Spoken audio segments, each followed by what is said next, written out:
Olá pessoal, sejam bem-vindos ao canal Entre Linhas. É o momento de nós explorarmos as entrelinhas da lição da Escola Sabatina. Já estamos aqui gravando o quarto vídeo, a quarta lição dessa série, onde estamos estudando o tema Provados pelo Fogo.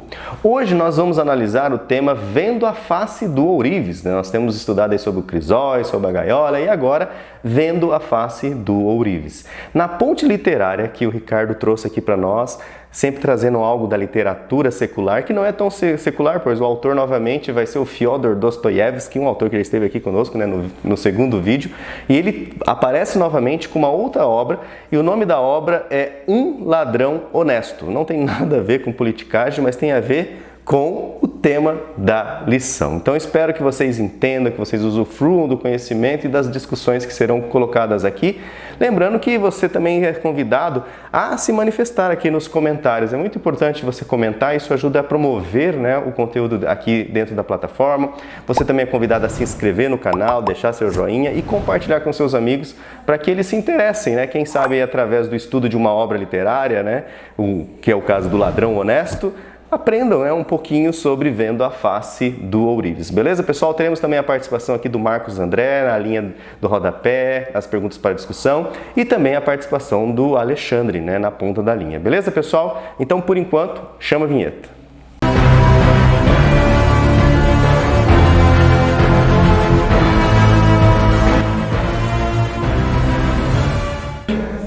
Bom, pessoal, esse é o momento aqui das Olimpíadas dos comentários, né, pessoal? Ou nos comentários das entrelinhas. Nós lançamos o vídeo recentemente aqui e o pessoal fica lá esperando, né, o vídeo aparecer no YouTube para já comentar. E nós temos aqui o comentário do Camilo dos Reis Neto. Disse assim: Shalom! Foi o primeiro a comentar, né, Camilo? Valeu pelo carinho aí, pela brincadeira que a gente tem. Mas o Ricardo já colocou lá, segundo lugar. Ele falou que tinha 0 visualizações, mas já tinha um comentário lá do Camilo dos Reis. E ele diz assim, o Camilo: esse canal é o melhor na minha concepção acerca da lição. Publiquei em vários grupos no Facebook. Muito obrigado, Camilo. E todos vocês são convidados, né, a fazer o mesmo que o Camilo dos Reis fez, né? Publique aí no seu Facebook, no seu WhatsApp, o que você, né? Você pode também publicar somente a parte que você mais gostou do vídeo, falar, olha o que esse pessoal está falando, achei muito legal, por isso estou mandando para você, porque essas mensagens de forma pessoal, né, atingem mais do que você simplesmente mandar lá para um amigo e falar assim, né, assim, por que eu estou mandando, né? Então mande para um amigo, coloca uma frase embaixo, olha, lembrei de você, olha, ele fala um negócio interessante, quem sabe isso te ajuda. Essas frases pessoais te ajudam bastante a pessoa a receber. Eu mesmo, quando eu recebo algo de forma pessoal, com certeza eu assisto, eu presto atenção. Agora, quando é aqueles spams, às vezes, né, olha, aparece lá no meu feed sem uma frase, eu falo assim, ele deve ter mandado para 1 milhão de pessoas, não porque ele lembrou do Lúcio. Então, se você lembrar de um amigo e for compartilhar coisas aqui do Entre Linhas, mande lá o link e coloque uma frase pessoal. Lembrei de você. Olha, o assunto é muito interessante, espero que te ajude, porque isso faz com que a mensagem seja recebida também de forma pessoal. Valeu, Camilo dos Reis. Lauro Simeão disse assim, um grande abraço e agradeço pelo ótimo estudo da lição da Escola Sabatina, como sempre. Obrigado, Lauro, aí pelo seu comentário. A Shirley Barros, muito bom estudar a lição com esses meninos geniais. Obrigado, Shirley, minha língua está presa, pelo carinho. Nils Amaral, feliz sábado, meninos. Amo estudar a lição sabatina com vocês. Sou aqui de Praia Grande, Baixada Santista. Eita, já conheci esse litoral, Nilza. Espero que seus amigos aí estejam recebendo as sugestões do conteúdo Entre Linhas, graças ao seu comentário, né? E Vera Alves diz assim, tenho o maior prazer de ouvir a lição com vocês. Ah, já fiz o CCC, o curtido, o comentado e também o compartilhado.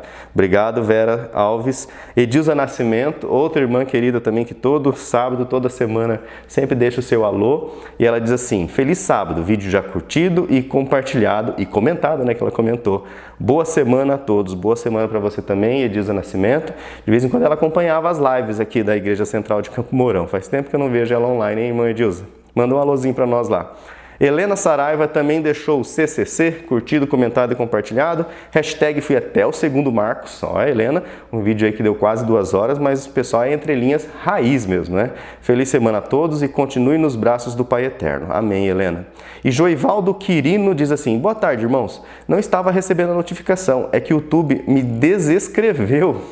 Já me inscrevi e já ativei o sininho novamente. Deve ser por isso que o canal não passa dos 10 mil. Realmente, essa é uma reclamação, Joivaldo, de vários produtores de conteúdo, que às vezes o YouTube desinscreve os inscritos. Não sabemos por quê. Eu não sei se o YouTube começa a enviar muita sugestão do conteúdo e aí a pessoa nunca clica naquela sugestão e às vezes acessa o canal por outro meio. Não sei se a ferramenta acaba se perdendo. Por isso, assim, uma prática que eu tento, conhecendo, né, um pouco dessa mecânica, a prática que eu tenho usado é a seguinte: quando eu recebo a sugestão de algum conteúdo que eu gosto muito, eu clico nessa sugestão para confirmar para o YouTube, dizendo, ó, sua sugestão foi muito boa, eu gosto desse conteúdo. Ok, pessoal? Não sei se isso vai resolver o problema de desinscrição, mas realmente isso acontece. Então, né, se você está ouvindo esse vídeo, confira aí se você está inscrito, se o seu sininho está acionado para você receber sempre os alertas. Mas lembrando que na medida do possível, que Deus nos permite, todo sábado às 13 horas nós temos lançado um novo vídeo aí da lição. Beleza, pessoal? Nosso muito obrigado pelo carinho. São só esses comentários, porque nós estamos gravando algumas lições aqui de férias, né, para adiantar as férias, para a gente poder sair um pouco para as férias. Então temos só esses comentários por enquanto, mas na próxima lição teremos mais alguns comentários ainda sobre a lição 3, a lição 2. Beleza, pessoal? Bom, vamos dar seguimento então à nossa doxologia aqui. Nós vamos chamar então o nosso amigo Marcos André, onde ele vai trazer para nós aqui na linha do rodapé, e ele já inicia esse estudo com uma oração. Então, Marcos, agora é com você, parceiro. Olá, você que nos acompanha através do canal Entre Linhas, eu sou Marcos André e mais uma vez é uma satisfação estar aqui estudando a Bíblia junto com você. Fico muito feliz em poder compartilhar esse momento aqui e saber que você nos admira, nos respeita, né? Eu fico lendo os comentários aqui, fico até emocionado em saber que algumas pessoas nos consideram como filhos, outros nos chamam de pastores, né? Não somos pastores, mas aceitamos essa responsabilidade porque temos consciência de que tem um grupo de pessoas que nos ouve, que leva a nossa opinião, que leva aquilo que nós falamos aqui em consideração. Então, ficamos muito felizes em saber sobre isso, em saber da sua consideração por nós, e só isso já é uma recompensa suficiente pelo trabalho que fazemos aqui. Antes do nosso estudo, como fazemos sempre, quero convidar você mais uma vez a orar comigo. Vamos orar? Santo e bom Pai, muito obrigado mais uma vez pelo privilégio de estarmos aqui reunidos como irmãos, como família, estudando a Tua Palavra. Nós te pedimos, Senhor, que o Senhor unja os nossos lábios, a nossa mente, o nosso coração, para que possamos falar de acordo com a Tua vontade. Nos perdoe os pecados e nos enche do Teu Santo Espírito, para que tudo que dissermos aqui seja para honrar e glorificar o Teu nome. Nós te pedimos também, Senhor, que o Senhor visite o lar de cada pessoa e que retribua em forma de bênçãos o carinho, a atenção que nós recebemos aqui. Te pedimos que a Tua presença, Senhor, traga paz, traga prosperidade e supra todas as necessidades de cada um, especialmente as necessidades espirituais. Te pedimos isso em nome de Jesus. Amém. Muito bem, a lição dessa semana fala sobre a face do ourives, né? Fala de ver Deus face a face, fazer isso através do sofrimento, né? 2 Coríntios capítulo 3, verso 18, né? Fala sobre a adoração, sobre a contemplação, fala que nós conhecemos e vemos a face de Deus e somos transformados por essa contemplação, né? O autor, ele começa aqui na parte de sábado com uma historinha, né? E ele questiona aqui no final, né, sobre qual o papel que o sofrimento desempenha na purificação do nosso caráter, né, e como entender isso no contexto do grande conflito. Ele fala também que o nosso caráter só pode se desenvolver à medida que passamos por crisóis na vida, né? Eu coloquei até uma interrogação aqui sobre isso, porque eu não creio que seja dessa forma. Existem outras formas, né? Nós vamos ver ao longo da lição outras formas de desenvolver o caráter, mas nós devemos considerar que realmente, né, o sofrimento, os crisóis da vida, eles são fundamentais sim para o desenvolvimento do nosso caráter, né? São um choque de realidade que muitas vezes nós necessitamos, né?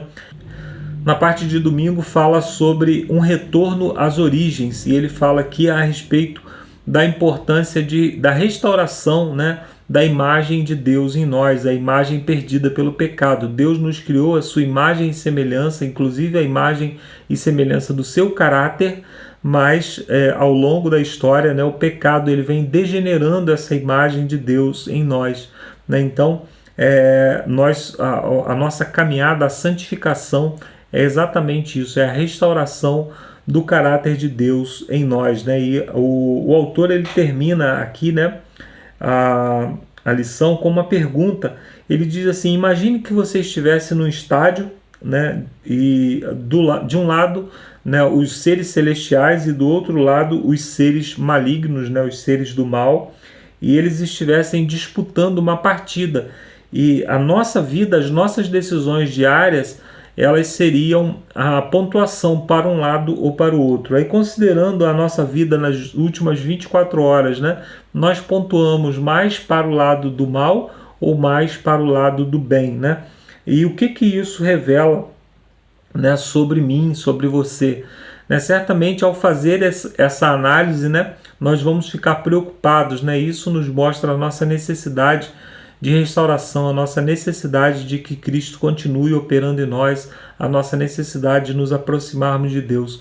Sempre que nós analisamos a nossa vida, nós precisamos colocar, né, aqueles aspectos da nossa vida que ainda não estão convertidos a Deus na sua presença, para que Ele possa moldar de acordo com a sua vontade. E certamente, quanto mais nós nos aproximamos de Cristo, mais vamos identificar esses aspectos ainda obscuros da nossa vida, né? Isso não deve ser de maneira nenhuma motivo de desespero, né? Se você se sente o maior dos pecadores, é exatamente do maior dos salvadores que você precisa, o único Salvador que é suficiente para nos salvar, né? Na parte de segunda-feira fala sobre uma fé em meio ao fogo refinador, né? Nós lutamos uma batalha invisível, mas que tem efeitos reais, né? A batalha que nós lutamos contra o mal, né? Aqui ele utiliza a história de Jó, né, para mostrar, porque na história de Jó ali tudo foi descortinado, né? Mas Jó não tinha consciência a respeito daquilo, né? Então a importância de entendermos, né, o sofrimento, entendermos a dor, dessa forma, né, que o mundo espiritual está envolvido em todos esses aspectos. Aí a pergunta que faz aqui é a seguinte: em sua vida, como as provas o refinaram e o purificaram, né? Como que você foi melhorado, né? Foi purificado nos momentos de sofrimento? Às vezes no momento de sofrimento nós oramos mais, nós nos aproximamos mais de Deus, né? Como que isso aconteceu na sua própria vida? Pense sobre isso. E a pergunta final aqui: de que outras formas é possível ser refinado?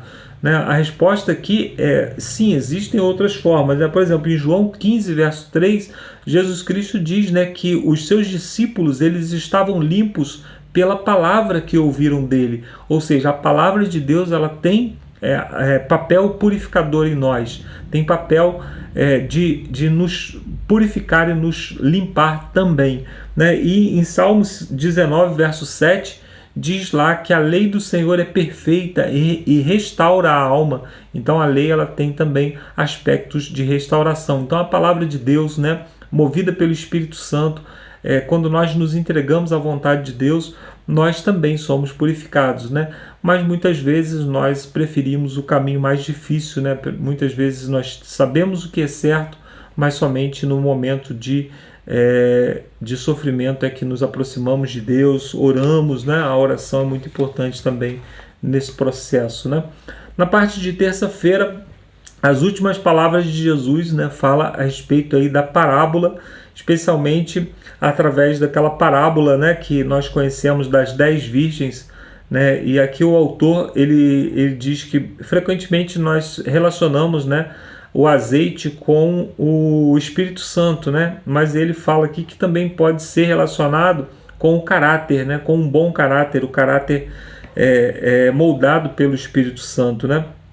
Então, a pergunta que ele faz aqui no final afirma-se que caráter é o que a pessoa faz quando ninguém está observando. Que tipo de pessoa você é quando ninguém observa?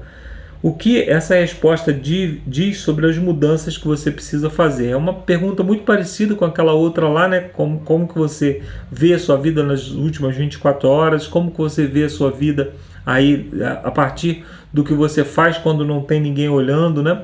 Eu acho que o importante dessa pergunta, né, como eu disse lá, é nos aproximar de Cristo, mas um aspecto interessante também dessa pergunta é que a gente seja crítico, né, para dentro. Porque quando nós não somos convertidos, nós somos muito amorosos para dentro, né? E o amor próprio é, na verdade, egoísmo, né? E somos muito críticos para fora, né? Nós criticamos a igreja, criticamos outros irmãos, falando aquele ali faz isso, aquilo faz aquilo, né? E quando nós estamos nos aproximando de Cristo, nós nos tornamos mais críticos de nós mesmos, né? E mais amorosos para fora, né? Amorosos com outras pessoas.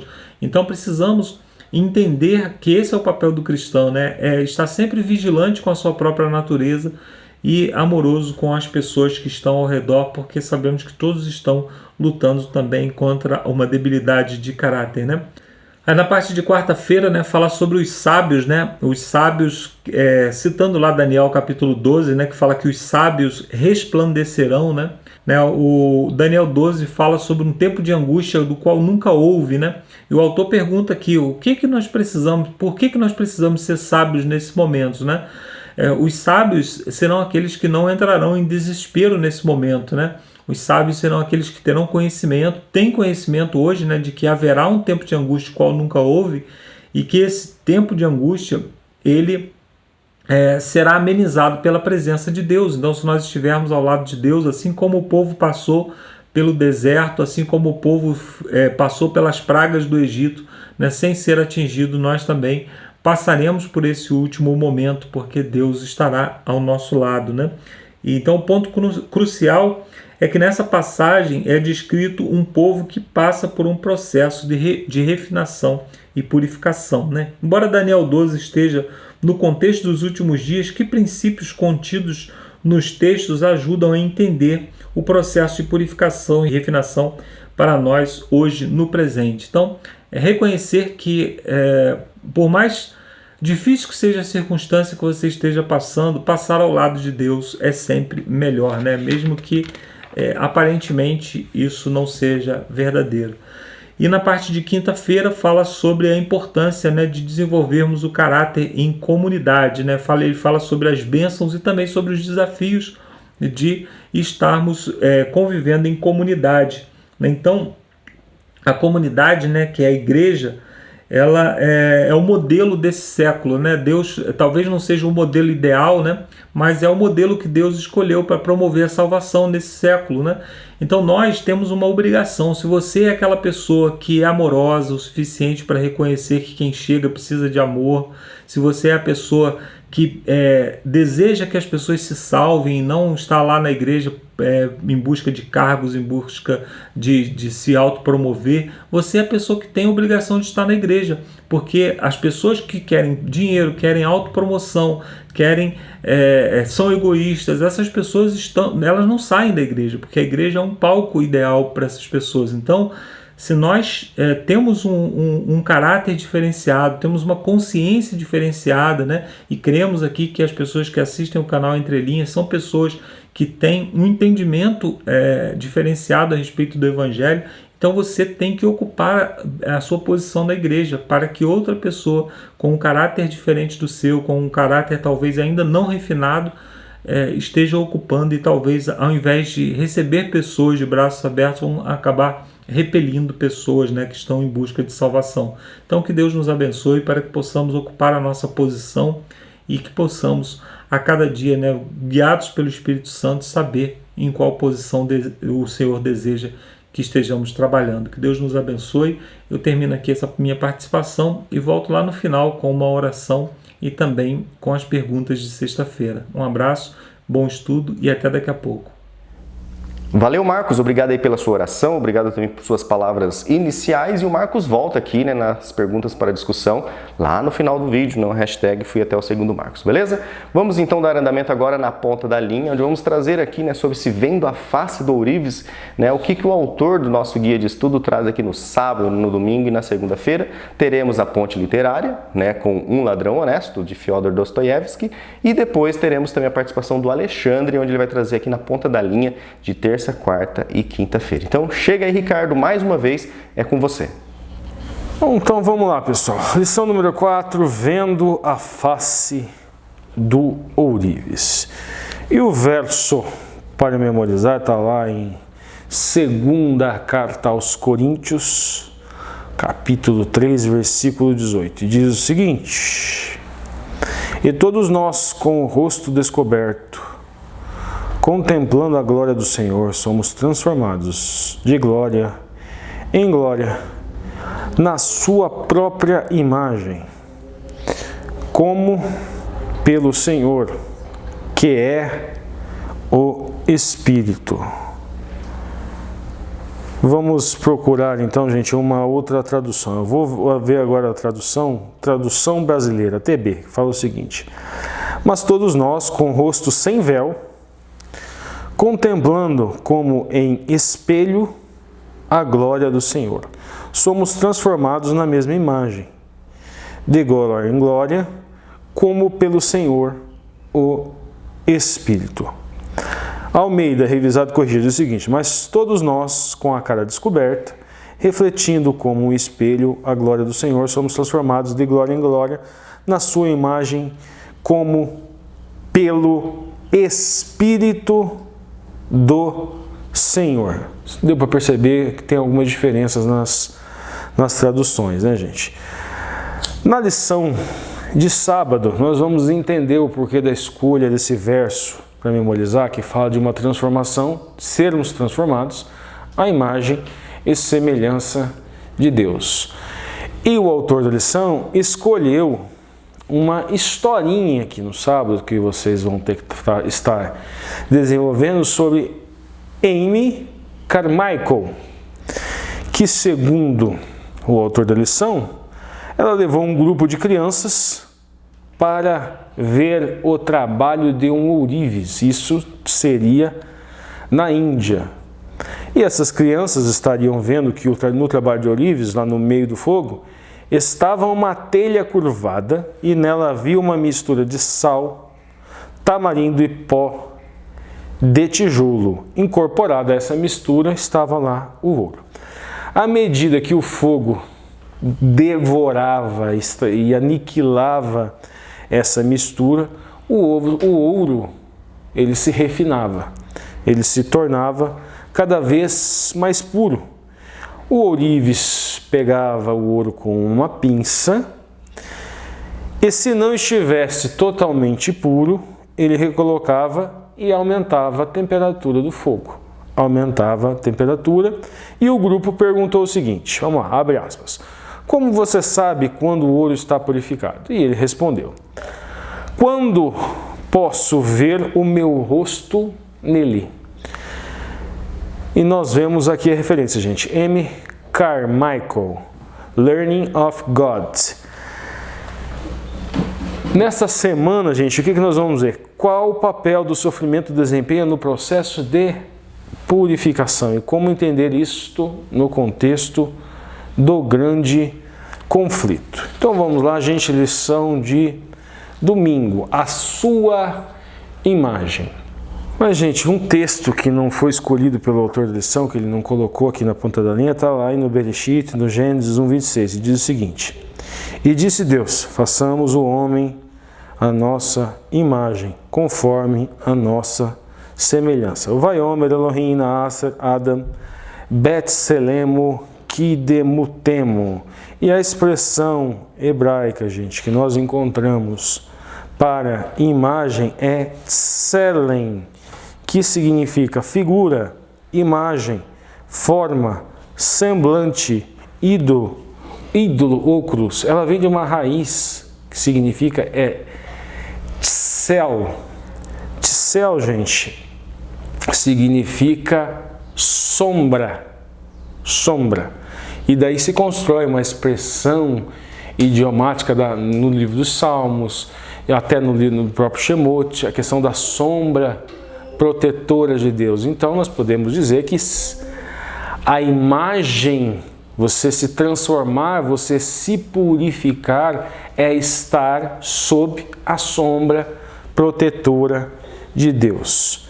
Agora, voltando ao texto que foi colocado na ponta da linha, nós vamos lá agora então para Romanos, no capítulo 8 e no versículo 29. Vamos lá, gente. Romanos 8, 29, que diz o seguinte: aqueles que Deus de antemão conheceu, Ele também predestinou para serem conformes à imagem do seu Filho, a fim de que Ele seja o primogênito entre muitos irmãos.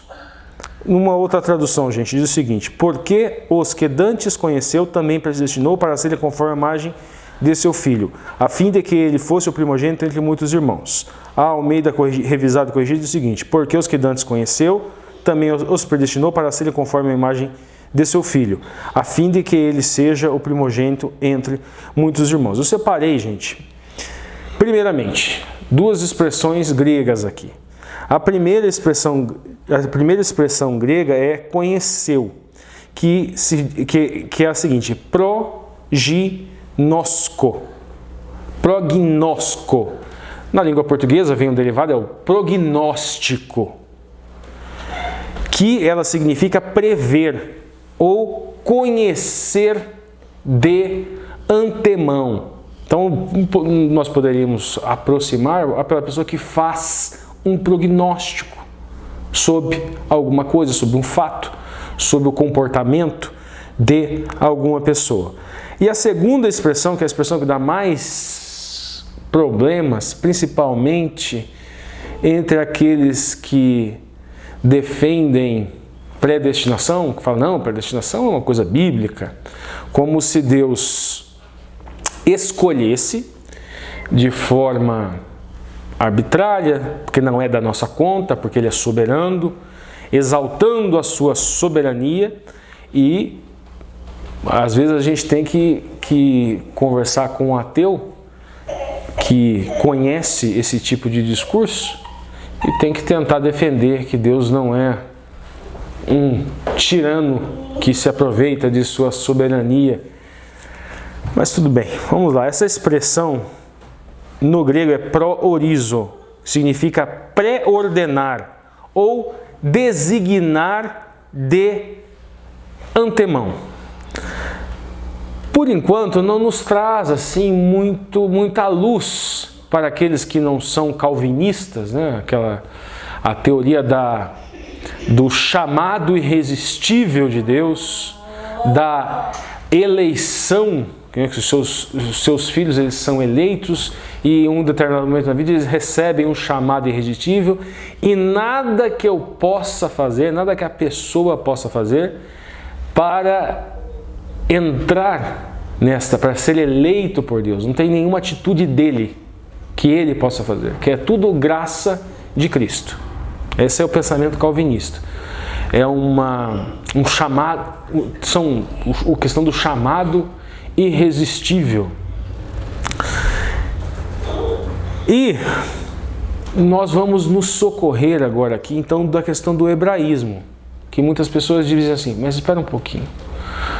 Romanos não foi escrito em grego. Não foi escrito em hebraico. Romanos foi escrito em grego. Por que eu vou buscar um significado hebraico para tentar entender um texto grego? E a resposta é a seguinte: ela foi escrita em grego para que os gentios, para que o mundo gentílico tivesse acesso ao Evangelho. Mas foi escrita por hebreus que tinham uma mentalidade hebraica e que pensavam e que raciocinavam em hebraico. E no Novo Testamento nós vemos inúmeras paráfrases do Velho Testamento. Então todo o pensamento que está ali decodificado, escrito em grego, ele foi antes pensado, foi escrito em hebraico no Velho Testamento e foi repensado para ser depois transcrito e escrito em grego. Então esse é o hebraísmo do texto grego. E essa expressão hebraica para conhecer é yadá, significa conhecer, significa se preocupar, significa entender, significa perceber, significa procurar e significa também ter relações sexuais. Vamos uma de cada vez. Primeiro, então diz aqui que Deus de antemão conheceu, sem problema nenhum com essa tradução, mas pode também significar que ele se preocupou, que ele entendeu o ser humano, que ele percebeu a natureza do ser humano, do indivíduo. E o que tem a ver o sexo aqui, gente? Existe uma construção alegórica na Bíblia inteira de Deus como sendo o esposo e da igreja como sendo a esposa. E a núpcias é justamente a intimidade que ela é encontrada no sábado, que ela é encontrada no Shabat, que ela é encontrada em determinadas festas, que é encontrada na alegoria do casamento judaico. A intimidade, ou seja, intimidade é justamente ter relações sexuais, nada de promíscuo nessa alegoria que nós também encontramos na Bíblia. Agora, o ponto mais chave, o ponto principal, é qual seria a palavra equivalente, correspondente para prorizo, predestinação, que nós encontramos no hebraico. E a palavra é muad, que é o predestinado, a pessoa ser predestinada. Muad significa predestinado, significa destinado. Até então não trouxe nenhuma luz maior para nós, assim, que pudesse solucionar a questão. Afinal de contas, quem formulou esse manualzinho, e em sua maioria quem está assistindo esse vídeo que não tem uma natureza secular, que não é de outras igrejas, é arminiana. Que enaltece a questão da liberdade de escolha e do livre-arbítrio, ao invés da predestinação como é pregada pelos calvinistas. Esta palavra, repito, é encontrada na Bíblia, e aqui esse é um dos versos onde ela é encontrada. Mas muad também pode significar orientado ou advertido. Então, ao mesmo tempo que muad significa predestinado, ela significa advertido. Então, vamos trocar aqui agora nesse texto, vamos trocar aqui por essas possibilidades interpretativas. Vamos lá. Aqueles que Deus de antemão conheceu ou procurou ou se preocupou, ele também advertiu. Ele também instruiu. Ele também orientou. Vocês percebem agora que fica mais tranquilo de se ler, sem ter que criar um Deus que cria uma eleição arbitrária, que escolhe apenas alguns para a salvação e outros não, e os seus filhos não podem dizer nada, porque afinal de contas ele é soberano, afinal de contas a lei é para que toda boca se cale. Aí o autor na primeira linha vai fazer referência àquele verso que a gente já falou, façamos o homem à sua imagem e semelhança, mas na pergunta 1 ele nos sugere a seguinte indagação: de que maneira percebemos esta distorção da imagem divina da humanidade? Bom, gente, vamos lá. A sugestão dele é óbvio, todos nós fomos corrompidos pelo pecado, e a referência que ele nos dá é Romanos 3, capítulo 3, os versículos 10 a 19, que nós vamos dar uma lida agora para vocês. Vamos lá. Vamos lá, versículo 10. Diz o seguinte: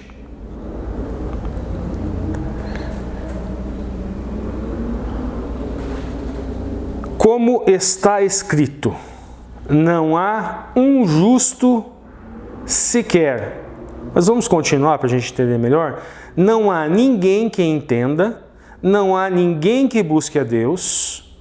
Continuando, todos se extraviaram, a uma se fizeram inúteis. Todos se extraviaram e justamente se fizeram inúteis. Não há quem faça o bem, não há nenhum só. Vamos lá, vamos por 13, gente, para a gente entender melhor também. A garganta deles é sepulcro aberto. Com as suas línguas tratam enganosamente, pessoas ásperas debaixo dos lábios. Vamos entender um pouquinho esse contexto aqui, primeiramente. A gente tem que entender o capítulo 1 de Romanos, o capítulo 2, até chegar nessa parte, porque senão fica muito estranho também, né? Primeiro o apóstolo Paulo, ele vai, e depois até chegar até o 4, capítulo 4. Primeiro o apóstolo Paulo, no capítulo 1, ele vai desenvolver todo um raciocínio voltado ao mundo gentílico. E vai falar que o mundo gentílico também teria acesso à Torá, à instrução, na natureza, e que por isso eles eram indesculpáveis perante Deus. Isso é capítulo 1 até o comecinho do 2. No capítulo 2 fala que muito mais ainda Israel. Israel também, além da Torá na natureza, teria a Torá escrita. Então também eram indesculpáveis. Então chega no capítulo 3 e desenvolve justamente esse raciocínio. Esse raciocínio de que a lei é para que toda boca se cale e todos se enxerguem indesculpáveis perante Deus. E começa a dizer que não há nenhuma pessoa, nenhum ser que pecou. No capítulo 4 em diante, ele vai dar a solução. Você leu 1, você leu 2 e você leu 3, se você para ali, você pensa, nossa, não tenho saída. Então ele começa falando e fazendo aquela referência ao Velho Testamento. E começa falando vai falar sobre Adão, vai falar o pecado entrou no mundo, assim como o pecado entra no mundo por um homem, o pecado ele sai do mundo por um homem, Adão e Cristo, ou seja, Cristo é o segundo Adão. Ele vai falar sobre Abraão, ele vai falar que Abraão teve tzedakah, teve justiça imputada, onde nós encontramos a justificação pela fé, que para alguns, como os calvinistas, por exemplo, eles entendem, eles têm a interpretação de que a justificação pela fé é só para aqueles que foram eleitos na soberania divina, e que não há nada que o ser humano possa fazer para merecer. De fato, tanto arminianos como calvinistas concordam que a graça, ela é imerecida. A única questão, essa questão do chamado irresistível, que os eleitos, Deus, em sua onisciência, ele sabe, os arminianos falam o seguinte, que essa predestinação seria em relação da onisciência de Deus. Ele sabe o que a pessoa vai escolher dentro da sua liberdade de escolha, isso os arminianos falando, ele sabe e em razão disso ele elege, em razão de sua... Agora os calvinistas falam não, que em razão do seu poder, de sua soberania. Ele disse, ele determinou, é um decreto, os seres humanos simplesmente não podem questionar. Ele determinou quem é, não só em razão da sua onisciência, mas em razão da sua onipotência. Então, arminianos exaltam, quando vão pensar na eleição dos salvos, a onisciência do divino. E por outro lado, os calvinistas exaltam a onipotência do divino. Então, nós temos esses dois pontos. Agora, o que acontece aqui em Romanos? Justificação, Abraão teve justiça imputada. Então, nenhum dos dois nós não vemos ali tanta diferença. Só que no livro de Romanos, que nós lemos, quando nós vamos lá no capítulo 8, que vem falar sobre esse ponto da predestinação. Que eles dizem que Deus, em seu infinito poder, escolheu quem está salvo. Ele escolhe, faz o decreto, faz o desígnio de quem está salvo. E não há o que a pessoa vai fazer. E trazem à luz a questão do faraó do Egito, que teve o seu coração endurecido por Deus. Então o que eu fiz aqui, trouxe pra gente? Não é propriamente uma entrelinha, porque pode sair essa dúvida aí na classe, gente, como já poderia ter saído inclusive na semana passada. Questão do Deus endureceu o coração do faraó. Ah, então quer dizer que Judas, quando traiu a Cristo, foi Deus que fez Judas fazer aquele serviço. Ah, então quando Adão e Eva pecaram, a culpa não foi porque Deus fez eles daquela maneira. Então tem várias questões aí que podem ser levantadas, eles encontram lá a resposta deles. Mas vamos esquecer um pouco isso e vamos voltar aqui. Vamos à questão do endurecimento do coração do faraó. Porque de fato, fala que Deus endureceu o coração do faraó, mas temos que fazer uma análise um pouquinho maior. Tá? Então vamos fazer essa análise? Primeiro, no Shemot, no Êxodo 4:21, Deus fala para Moisés, que ele faria maravilhas para libertar o povo de Deus do Egito, mas ele endureceria o coração do faraó. Eu endureceria o coração do faraó. Opa, e agora? Quem não aceita essa predestinação, essa eleição aí soberana de Deus, esse chamado irresistível de Deus, faz como? A gente tem que ler a Bíblia como um todo. Então vamos lá. Aí a gente chega no Shemot 7:3 e é a mesma coisa. Vamos nos frustrar. Então, quem não é calvinista se frustra. Não, vamos lá. Mesma coisa. Fala que o Senhor endureceria o coração do faraó, multiplicarei os meus sinais e as minhas maravilhas. No primeiro versículo, a palavra hebraica é hazak, que significa fortalecer. Então, o Senhor fortalecerá o coração do faraó, aumentará o coração do faraó. E nessa segunda aqui, no versículo 13 do Shemot, do Êxodo, é kasham, endurecer, solidificar. As duas expressões querem dizer mais ou menos as mesmas coisas. Aí começam as pragas. Começam as pragas não, gente, começam os milagres. Provavelmente a primeira não é nenhuma praga, é a transformação do cajado em serpente, das varas. E os magos do faraó fazem parecido para ele, e o que nós encontramos? E agora não é mais o Senhor que endurece o coração do faraó, agora é o coração do faraó se endureceu. Não há repetição agora aqui. Agora diz que, bom, para quem é arminiano isso daqui já basta, para quem é calvinista não, isso aqui não basta. O coração do faraó endureceu, porque nos 2 versículos anteriores estava dizendo que Deus ia endurecer, então não é, então esse versículo não vale. Para uma outra pessoa valeria, porque aqui não fala que não há repetição, não há paralelismo. Se vocês lembrarem do livro de Daniel, gente, você encontra repetições e mais repetições com as mesmas palavras, com relação aos instrumentos que tocavam e eles não se ajoelharam. E repete. Então esse paralelismo é comum. Por que não há esse paralelismo aqui? Mas tudo bem, mas ainda é fraco. Então vamos continuar. Aí no 7:22, de novo, não se utiliza a expressão de que Deus endureceu o faraó. Depois, quando Deus transforma a água em sangue na frente do faraó, através de Moisés, os magos fazem de novo aquele encanto, transformam um pouquinho de água, e o que acontece? Nós vemos lá, depois água em sangue, no capítulo 7:22. O coração do faraó se endureceu. Não há novamente a repetição. Não é o Senhor que endurece. É o coração dele que endureceu. Mas vamos continuar. Agora, aqui no verso 8:15, gente, há mais uma diferença. Nós vimos lá 2 versículos. O Senhor endureceu o coração do faraó. Ele dizendo, não, eu endurecerei.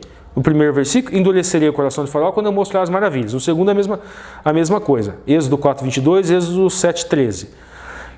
Depois nós encontramos lá no 7:22 que o coração do faraó se endureceu. Agora, no 7:13, no 7:13 e no 7:23.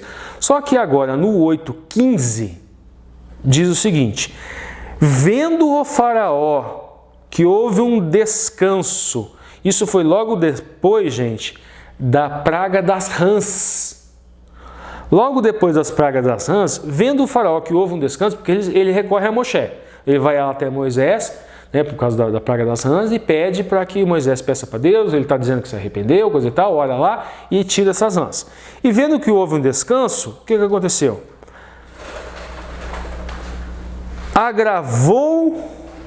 O faraó agravou o seu coração. E aqui agora a palavra é kaved, pesado, difícil.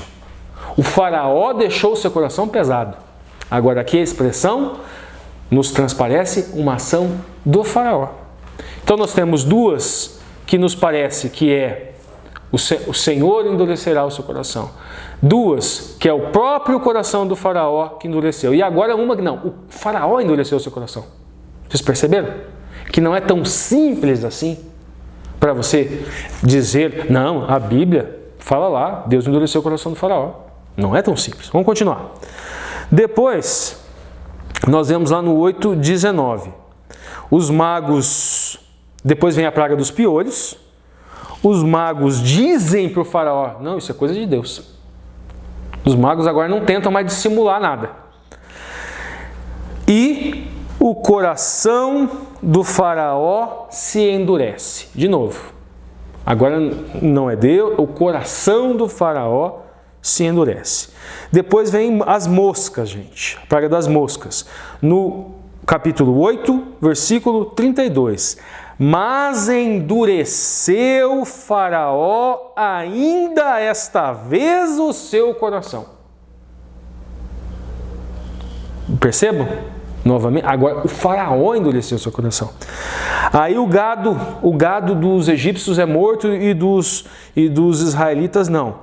E 9:7. Aí, mesma coisa, ele vai lá, pede para que passe a praga, e pede para Moisés, e fala que não, agora eu vou libertar, e se arrependeu, e não sei o que lá.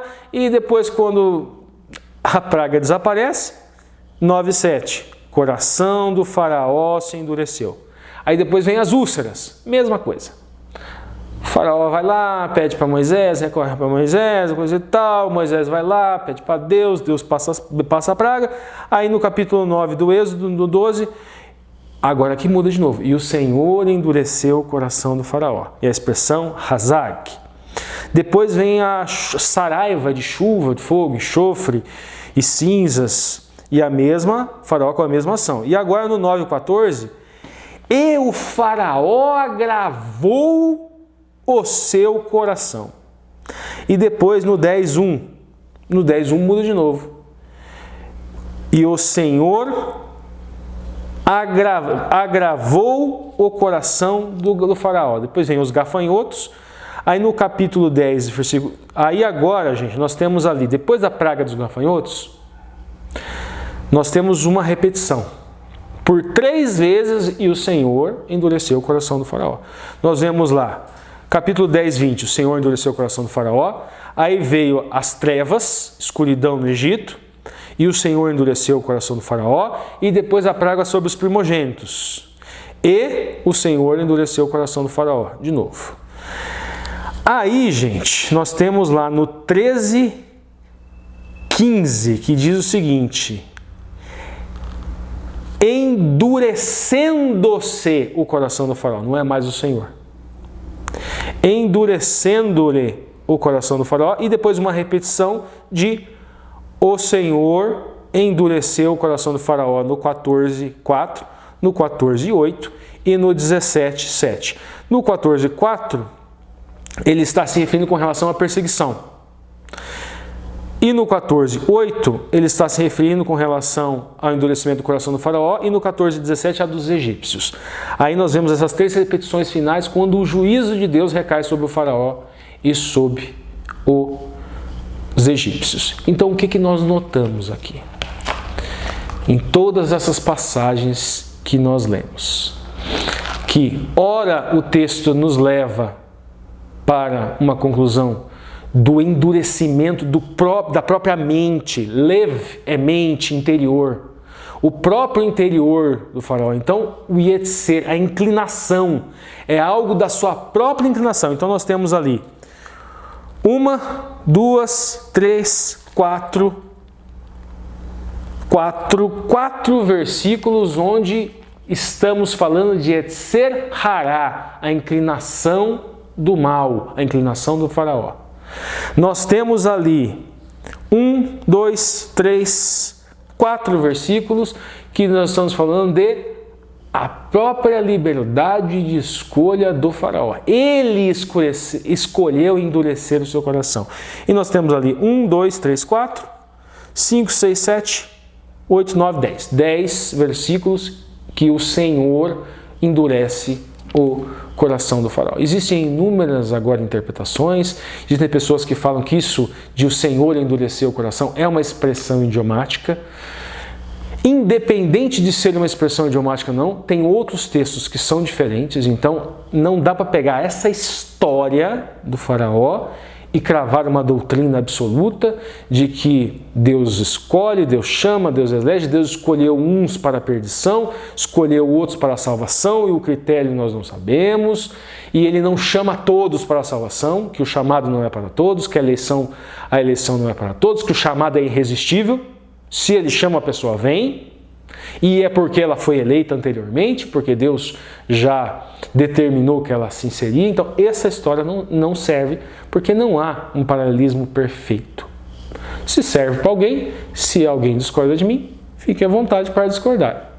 Calvinismo nunca me desceu, mesmo que o arminianismo tenha alguns problemas ali, só que a Bíblia nos resume a dois intérpretes. Se se resumisse a dois intérpretes, seria um livro para o velho, um autor apenas para o velho e um autor apenas para o novo. Mas não, são vários autores em vários momentos históricos diferentes e acreditamos que todos eles inspirados pelo Espírito Santo e falam uma coisa só. Mas então vamos lá, gente. Precisava fazer essa pausa, precisava fazer, talvez até fugindo um pouco da ponta da linha, porque é muito importante isso daqui. Então vamos seguir. Vamos continuar, gente. Essa questão agora de... Então Deus... No princípio houve o pecado, houve o grande conflito. Bereshit, Gênesis, está lá. Nós estudamos aí esse livro para entender. Depois existem os nomes. Nós temos o nome de Deus, eu farei o que eu serei o que eu serei. Ou seja, eu farei de tudo para salvar aqueles nomes. Aí nós temos lá as tribos de Israel, os filhos de Jacó, Jacó que era torto, e ele luta com Deus, ele roga pela bênção de Deus, recebe a bênção de Deus, se torna reto. Yaakov, já explicamos as questões geomáticas, e a Sharela, retidão com Deus, então é aquele que era torto, se torna reto, e ele tem os seus filhos, 12 tribos. Essas 12 tribos, sob o ponto de vista judaico, representam apenas aquelas etnias, sob o ponto de vista cristão, são alegorias para toda a humanidade, porque existia também dentro daquele povo que saiu do Egito, egípcios, Erev, que teriam Goim e Erev ali, seriam egípcios que estariam juntos. E também os judeus vêm apenas da tribo de Judá. Esses nomes que nós encontramos no Shemot, nós temos um Deus que fará de tudo para salvar aqueles que estão na lista.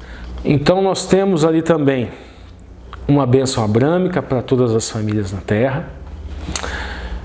Nós temos, além disso, depois do Shemot, depois dos nomes, nós temos o Vaikra, que é o chamado. Que é justamente um chamado. E esse chamado aqui, o foco da lição dessa semana, é o chamado para sermos a imagem e semelhança de Deus. E esse chamado, onde que nós vamos ser a imagem e semelhança de Deus? No deserto. A igreja foi para o deserto para ter intimidade com Deus. Lembra que nós falamos lá atrás, quando nós explicamos a questão de Edá, o conhecimento, que também significa ter relações sexuais?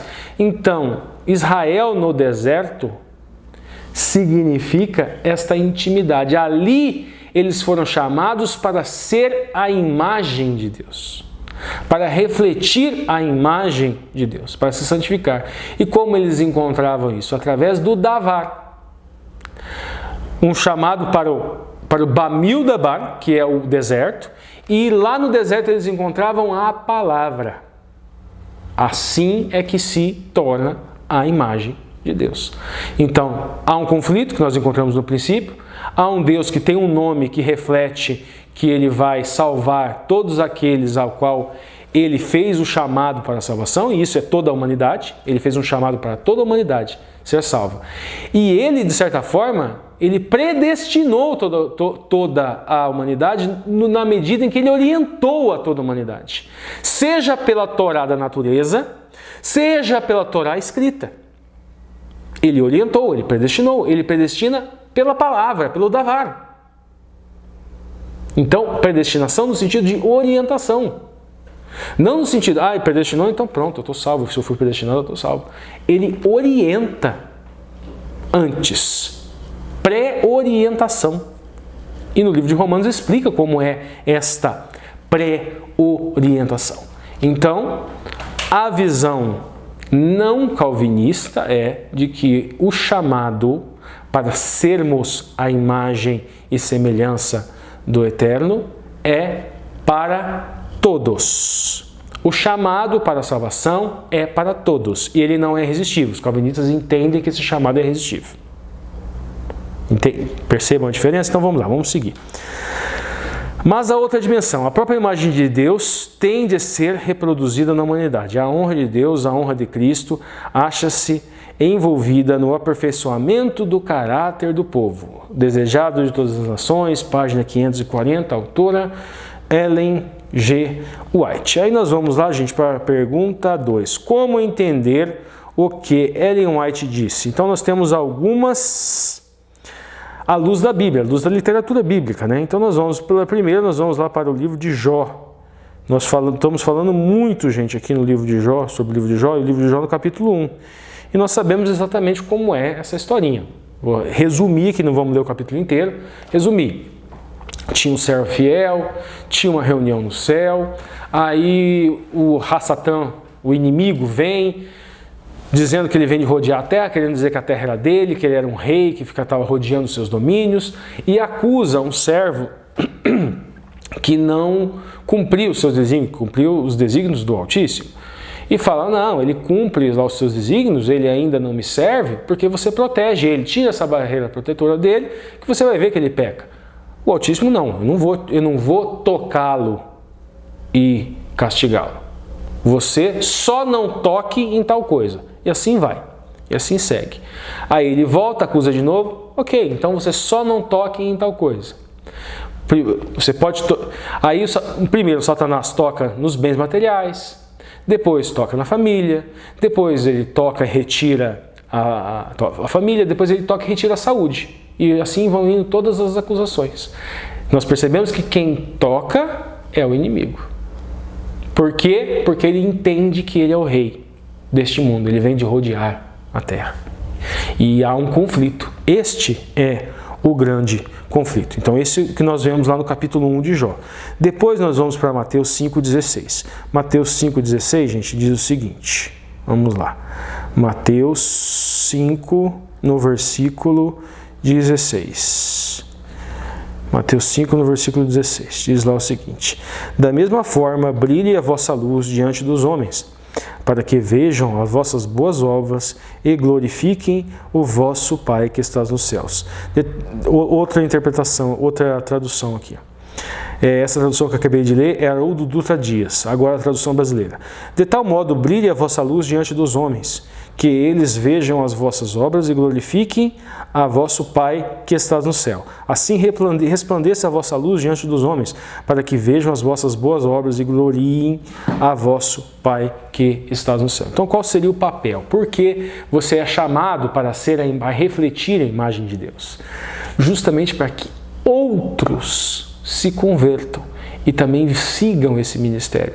E assim seja algo contagiante. Vamos lá, agora Coríntios, no capítulo 4, até o versículo. 1 aos Coríntios 4, 9, versículo 9, que nós encontramos a seguinte mensagem.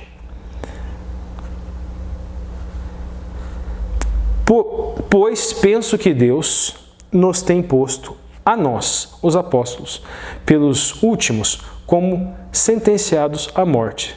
Somos feitos espetáculo para o mundo, tanto como os anjos.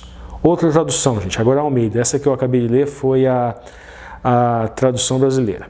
Porque tenha para mim que Deus, a nós, apóstolos, nos pôs por últimos como condenados à morte, pois somos feitos espetáculos ao mundo. Aqui a gente está falando sobre os mártires. Em um determinado momento da história, ali logo no primeiro século, segundo século, a igreja, principalmente no primeiro século, a igreja era perseguida por judeus e era perseguida também a igreja primitiva cristã, perseguida também por romanos. E eles permaneciam fiéis, eles eram torturados em praça pública, eles eram mortos. E eles demonstravam ali sua fé e muitos se convertiam vendo o martírio, vendo aquele martírio. Esta esse texto se refere a isso. Agora Efésios 3, no capítulo 3 e no versículo 10, que diz o seguinte. Vamos lá. Para que agora a multiforme sabedoria de Deus, por meio da igreja, fosse conhecida aos principados e potestades. Então as respostas são justamente essas, gente. Como os cristãos, jamais devemos nos esquecer que estamos no meio de um drama cósmico. O grande conflito entre Cristo e Satanás se desenha ao nosso redor, a batalha assume muitas formas e se manifesta de diferentes maneiras. E embora muitas coisas estejam ocultas, podemos entender que, seguidores de Cristo, temos a parte a desempenhar na trama e podemos honrar a Jesus na sua vida. Que parte que é essa? É pregar e levar o Evangelho. É nos tornarmos a imagem de Deus, apresentar esta imagem, ou seja, nos apresentarmos como um testemunho vivo para as pessoas que estão vendo e levar mais pessoas para Deus. É extremamente complicado, gente, porque primeiramente você precisa entender. O cristão precisa entender qual é a imagem divina. Muitas vezes nós construímos uma falsa ideia de Cristo e nós refletimos essa ideia. Então é muito cuidado, não é à toa que Cristo disse que o maior de todos os mandamentos é: amarás ao Senhor teu Deus sobre todas as coisas e ao próximo como a si mesmo. Então qualquer imagem que corrompa essa primeira mitzvah, esse primeiro mandamento, é uma imagem que ela é incorreta, ela é imperfeita, ela não é adequada. Então vamos lá, gente, lição de segunda-feira. Fé em meio ao fogo. Lembrando sempre, emuná é fé, mas não é só convicção, gente. Emuná no texto bíblico é sempre fé atuante, sempre. Emuná pode ser traduzido no Velho Testamento como cargo ou função. Então é uma convicção, é uma fidelidade, mas é sempre algo concreto, é sempre algo atuante, é sempre algo que demonstra, que exala, que sai de dentro para fora, que se materializa em meio ao fogo refinado. Então vamos lá, nós temos aqui o autor vai citar para a gente Hebreus 11 e 27, que nós vamos também atrás desse texto, vamos dar uma lida lá. Hebreus no capítulo 11 até o capítulo e no versículo 27, e diz o seguinte: pela fé ele abandonou o Egito, não ficando amedrontado com a cólera do rei, antes permaneceu firme, como quem vê aquele que é invisível. Está falando aqui justamente de Moisés. Está falando justamente aquele texto, gente, aquela história que nós percorremos lá vários pontos para analisar o endurecimento do coração, o coração de Faraó. Então, pela emuná, pela sua convicção e pela função para a qual ele foi chamado. Então, muito mais, gente. Então, essa questão de nós sermos chamados para refletir a imagem de Deus é nós desempenharmos a nossa fé. Moisés foi chamado para a sua fé, a sua emuná enquanto função. Ele desempenhou, e nesse desempenhar de sua emuná, ele refletiu a imagem de Deus. Nós encontramos lá no texto que ele fala para Deus: não, mas eu tenho dificuldade com palavra. Não se preocupe, eu coloco a palavra na sua boca. Ele insistiu, mas mesmo assim Deus, então beleza, faz o seguinte, chama lá Arão e ele será por profeta e você será por Deus. O que quer dizer isso? Os egípcios vão ver você falando com Arão e Arão falando, eles vão achar que Arão é o profeta e que você é Deus. E que você é o enviado de Deus. Mas na verdade, o profeta é Moisés e Deus é Deus. A verdade é Elohim, Deus é Deus, e Moisés, ele é o profeta ali, ele é o intermediário de Deus. Arão é pura e simplesmente um intérprete, que está transmitindo a mensagem do verdadeiro profeta. Do profeta no sentido de boca de Deus. O canal entre o céu e a terra é Moshe, é Moisés.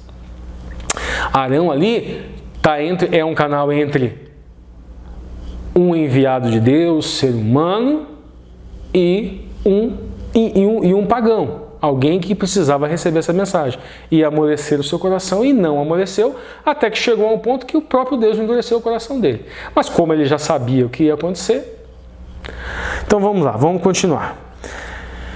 Hebreus, então o autor da lição vai citar isso aqui para falar o seguinte: uma coisa é estar na batalha, outra coisa é nem sequer ver as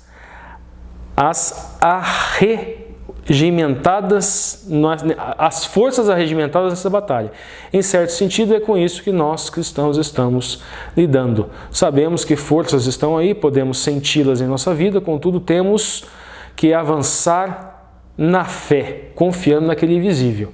E a referência que é nos dada como exemplo é aquela história que nós contamos da saída do povo do Egito. Depois ele nos pede para ler o livro de Jó, no capítulo 23, capítulo Jó 23, Iov 23, e no versículo 1.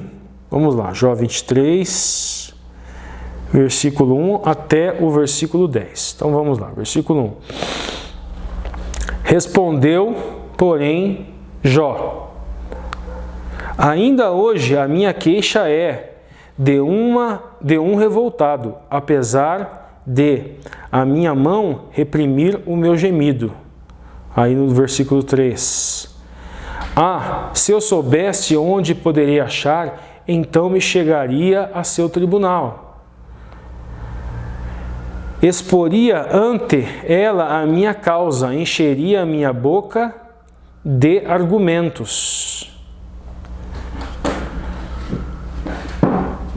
Saberia as palavras que ele me respondesse, e entenderia o que me dissesse. O que Jó está reclamando aqui, gente? Ele não está entendendo o que está acontecendo, por que ele está passando por tudo aquilo. Acaso, segundo a grandeza de seu poder, contenderia comigo, não antes me atenderia. E ele está dizendo que ele teria mais esperança aqui se fosse uma coisa assim. Ali o homem reto pleitearia com ele e eu me livraria para sempre de meu juízo. Ele não está entendendo porque a questão do sofrimento, né, gente? Aqui, depois. Eis que, se me adianto, ali não está. Se torno para trás, não percebo. Agora os últimos dois versículos. Se opera à esquerda, não vejo. Esconde-se à direita, não o diviso. E o último versículo, que é o 10, diz o seguinte: mas ele sabe o meu caminho, se ele me provasse, sairia eu como o fogo. Ou seja, se ele me provasse, seria purificado. Por mais que ele estivesse passando por aquelas provações, por mais que nós, que lemos a história do texto, no começo do texto ali, fala o que está invisível. Logo no primeiro capítulo, nós sabemos o que está aí. Nós, os leitores, sabemos o que está invisível. Só que o personagem, o Jó, lá na história, ele não sabe. A única coisa que ele vê é os bens materiais dele desaparecendo. Ele não sabe que é o Satanás tocando e tirando. Depois, a família dele morrendo. Ele não sabe que é o inimigo tocando e tirando. E esse é o grande conflito. Esse é o grande conflito que é narrado no texto bíblico. É um conflito onde há um Criador que criou todas as coisas boas e há um inimigo que requer para si o domínio disso daqui e fala que os primeiros pais deram esse domínio para ele, então há esse conflito, e esse ser toca e traz o sofrimento a Iov. Essa é a mensagem que Moshe deseja passar ali no livro de Jó. Qual era a essência dessa luta de Jó? O que ele não via? Ele não via tudo aquilo que nós lemos no capítulo 1. Ao mesmo tempo, o que ele fez pela fé, apesar de todas as provações, mesmo sem entender, o texto nos demonstra que ele, propriamente, ele não blasfemou contra Deus e pediu a morte. Ele seguiu e ele ainda diz: eu sei que o meu Redentor vive, depois de todo aquele sofrimento. Então ele permaneceu com a sua emuná. Vamos prosseguir, gente. Mesmo em meio a provações terríveis, Jó confiou no Senhor. Apesar de tudo, ele estava determinado a resistir. É uma coisa que o mantinha perseverante como ouro. Não uma medalha de ouro. Veja bem, você tem medo de fogo? Era uma pergunta que nós encontramos aqui no nosso manual. Você se preocupa com o calor que as circunstâncias geram? Talvez. Como no caso de Jó, o calor parece inexplicável. Gente, as provações, nós vemos lá no livro de Jó, todas essas provações, elas são consequências do conflito. São consequências do conflito, mas elas, no livro de Jó nós vemos também que elas são passageiras e que o povo de Deus submetido ao fogo, ou seja, ao toque do inimigo, ele se refina. O inimigo tenta de todas as maneiras fazer com que os filhos de Deus se corrompam, seja com sofrimento, sejam com glórias. No livro de Jó nós vemos a tentativa dele com o sofrimento, mas em outros momentos da história desse povo de Deus, vemos que aconteceu justamente o contrário. Eram períodos em que eles estavam em comunhão com Deus e ali eles se exaltavam e aí eles começavam a derrocada. E é onde o inimigo atacava e vinham as maldições. Eles pediam perdão e eles voltavam, Deus abençoava, e em toda a história da Torá é isso. Altos e baixos do povo, nesta santificação. Agora essa questão, você tem medo do fogo? O fogo pode ser, não é que é algo, não, o sofrimento não é algo desejável, mas nós temos a certeza de que não é Deus que está brincando conosco de enviar esse sofrimento e que Ele pode tirar um fim proveitoso disso. Pode ser uma enfermidade, prejuízo financeiro, embora pareça difícil de entender, Deus pode usar estas provas para refiná-lo, para purificá-lo. Para Jó, a provação para se tornar como ouro se considerava um incentivo, algo que deveria ser fixado nos olhos. Nós temos que lembrar, para encerrar a lição, gente, que esse livro do Jó é também, além de... Você pode até perfeitamente tirar alegorias para a sua experiência como cristão, mas ele é uma pré-figuração do sacrifício de Cristo na cruz. Nós vemos a ação similar a essa do livro de Jó, nós vemos isso nas tentações de Cristo, na história de Cristo, onde o próprio Satã, ele se personifica e ele oferece várias coisas, oferece o pão, enquanto ele estava ali no deserto, enquanto o Messias atende ao chamado para o deserto, e ele tenta, ele prova, assim como ele tentou, assim como ele provou, assim como ele impingiu sofrimento. Então aquele joguinho de linguagem, gente, o inimigo, ele tentação, ele está fazendo aquilo para fazer com que a pessoa caia, para que com a pessoa peque. O Eterno permite isso em razão do conflito, em razão do ser humano, na sua liberdade de escolha, ter escolhido entrar nesse conflito, permite isso. E o contrário, ele permite para um fim proveitoso e pode purificar os seus filhos. Então Satanás toca, o Deus permite que o Satanás toque. Se a pessoa se volta para Deus, o Eterno purifica essa pessoa e tira esse fim proveitoso. Então é isso. Agora vamos para a nossa entrelinha. Bom, gente, a entrelinha de hoje é o ladrão honesto. Primeira coisa que eu quero ressaltar aqui é que existem algumas traduções que não falam o ladrão honesto, falam um ladrão honrado. É uma questão de opção de tradução do russo. Escolhi de novo Dostoiévski, o Lúcio falou aqui que era bom ressaltar que ele era um escritor, escritura secular, mas ele tinha convicções cristãs. Sim, ele tinha, em 1860. Por que eu estou escolhendo o Dostoiévski? E vocês vão ter que se acostumar um pouco com isso, porque nós temos que fazer uma gordurinha, que em razão de alguns afazeres e de vídeos, né? Então a gente precisa ter vários vídeos já gravados com antecedência. Então eu estou pegando contos, e o Dostoiévski tem vários contos que me facilitam a leitura, porque são contos menores, são livrinhos curtos, histórias curtas, que a gente possibilita fazer essa ponte literária entre literatura religiosa, seja literatura bíblica ou o próprio guia de estudo da lição, com literatura secular. E a nossa história, gente, a nossa história começa com... Antes de eu entrar propriamente no enredo da história, eu tenho que explicar uma coisinha.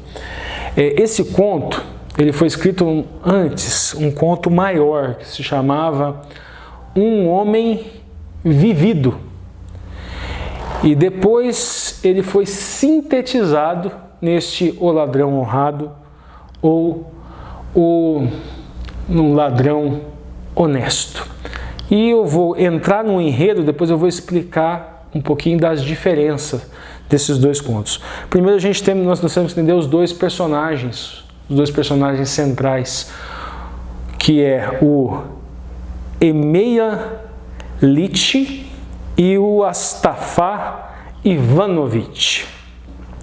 A história começa, gente, com o Astafá Ivanovich. E naquele primeiro conto, ele relata mais a história do Astafá Ivanovich. Ele é um soldado, que depois ele virou um costureiro.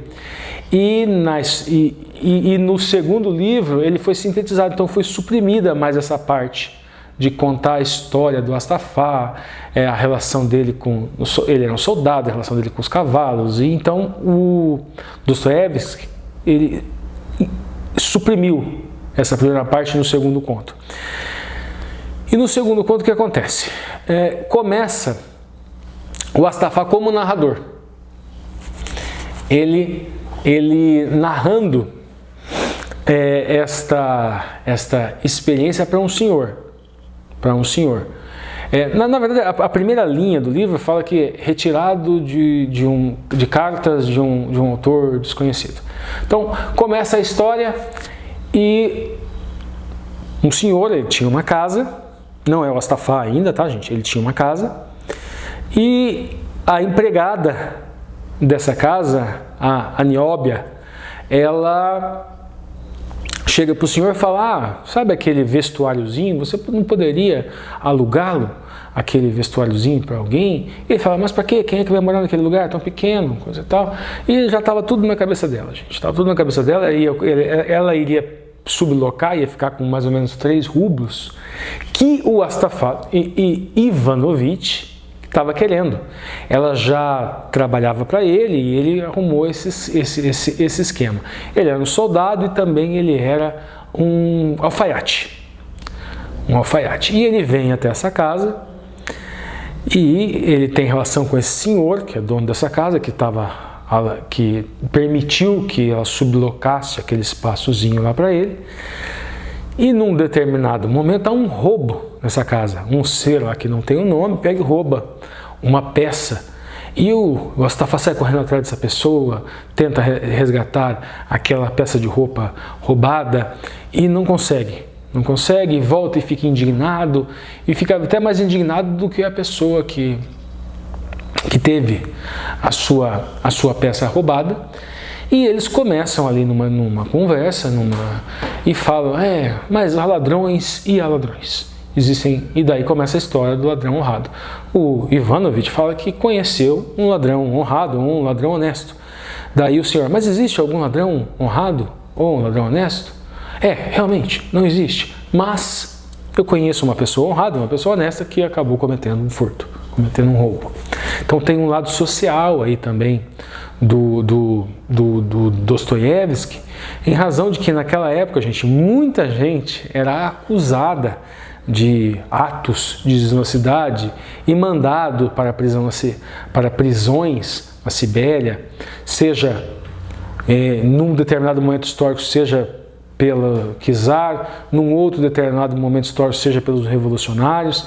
Então essa questão do é bandido, prende, muitas vezes a pessoa não era propriamente bandido.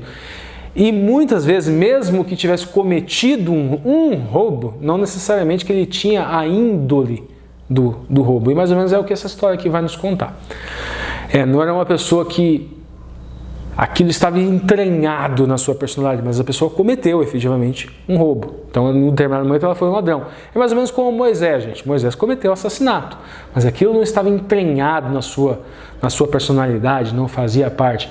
É a mesma coisa também do Davi, que cometeu adultério, mas provavelmente ele era algo que não era inerente, que ele amava, que ele acariciava aquilo. Então, vamos continuar nessa história. Ele começa a contar a história e o encontro dele com o Emelian Livite. E ele chamava de Emelian. E volta e meia ele usa um diminutivo, um aumentativo, uma expressão carinhosa e fala o nome dele que o tradutor traz ali no russo. Mas é o diminutivo, é como se fosse Emilianzinho, ou é como se colocasse lá um sufixo inho, por exemplo.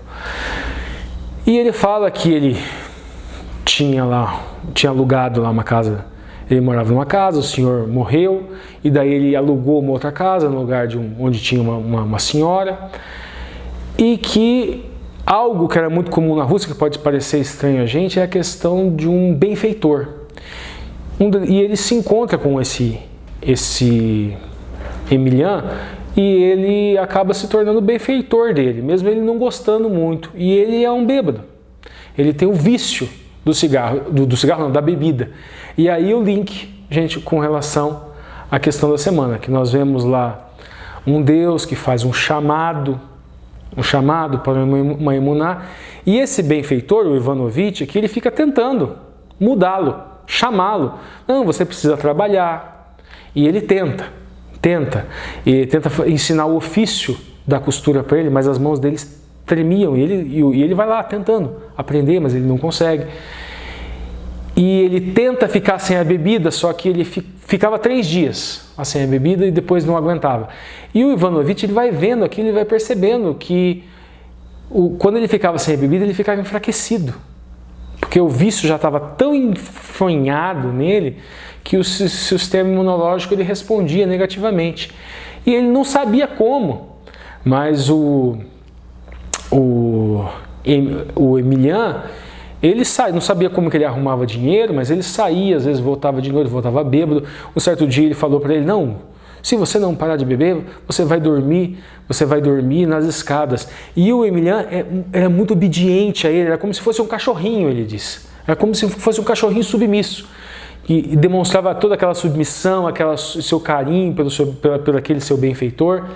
E o seu benfeitor, depois de um tempo, né, na história, ele aceita essa posição e desenvolve um afeto verdadeiro pelo Emelian e tenta mudá-lo, ele tenta predestiná-lo, ele tenta orientá-lo a abandonar o vício, a virar um homem de bem, a vesti-lo melhor, a ele arrumar um emprego decente, a ele ter uma vida melhor e sair daquela vida.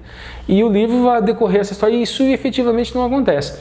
Em um determinado momento, uma calça que ele tinha preparado, ele era alfaiate, para um senhor que desistiu, era uma calça que ele achava que valia muito, que tinha muito valor, e era a calça que ele usava, e ela sumiu, ela desapareceu. E ele foi falar com a cozinheira falou que não tinha sido ela, e por que você não falou? Ele nem desconfiou do Emelian, que era aquele que usufruía da sua benesse. Mas ele depois começa a desconfiar, ele vai falar com o Emelian, ele vai falar que não. E aí começa toda uma discussão, começa toda uma briga, e o Emelian vai ficando doente. Ele vai ficando doente e tem vários diálogos aí também nesse meio termo. E no determinado momento da história nós descobrimos ele doente, ele ali no leito, praticamente ali no leito de morte. Ele confessa que era ele que tinha roubado a calça e aquele adoecer dele é em razão do peso na consciência daquilo que ele fez. Ele confessa e ele acha que aquele capote, ele usava um capote surrado, todo rasgado, muito parecido com o livro que nós lemos semana passada do Gogol, do Nikolai Gogol, né, do capote. O que é o capote, gente? O capote era muito frio lá em São Petersburgo, lá na Rússia, então o capote era algo que eles usavam para se locomover na rua. Ele tinha um capote muito surrado, mas ele achava que aquele capote tinha algum valor. E ele falou, não, olha, quando eu morrer, você vende esse meu capote. Quanto você acha que ele vale? Aí o Ivanovitch fala, não, talvez uns 4 rublos. Mas ele estava mentindo para ver se aliviava a consciência, a consciência do seu amigo que estava ali no leito de morte, ele sabia que não valia nada aquilo lá. E ele efetivamente morre. Ele morre e daí na outra história, que não é o ladrão, um ladrão honesto, tem uma extensão que também foi cortada pelo Dostoiévski, que o Ivanovitch, ele explica o porquê que ele estaria contando aquela história. Mas nesta obra, o ladrão honesto acaba ali com a morte e o nítido peso na consciência do ladrão, que na verdade talvez não acabou sendo honesto porque confessou a sua desonestidade. Então veja bem, gente, os seres humanos, eles são imperfeitos e eles são chamados pelo Eterno, a gente fazendo esse link com aquele texto divino, com todas as suas imperfeições.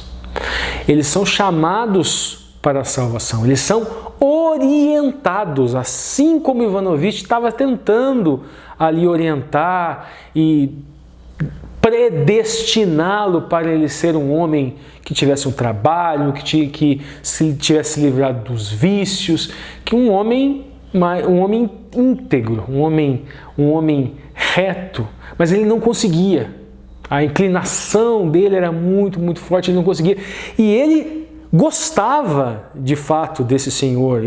O peso na consciência em razão dele ter roubado aquela calça foi mais o que o levou à morte. Isso que nós mais ou menos deduzimos lendo esse texto. Então, o link é mais ou menos esse, gente.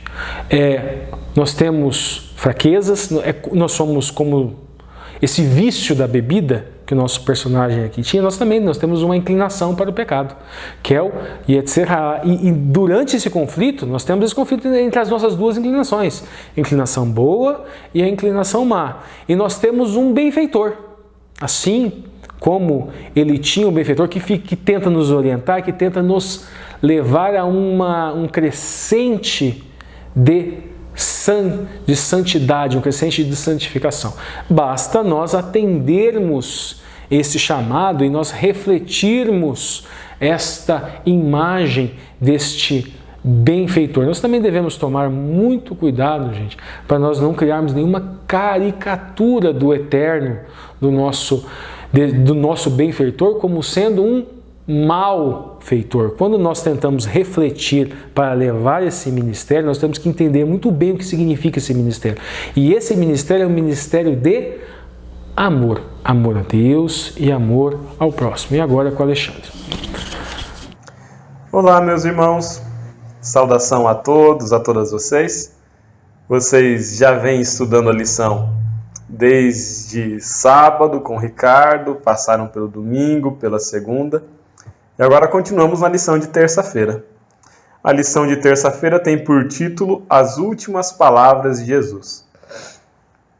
E é muito interessante a gente parar para pensar que nos últimos momentos de Jesus nessa terra, nos últimos encontros que ele teve com os seus discípulos, Jesus esteve preocupado em contar histórias, Jesus esteve preocupado em contar parábolas.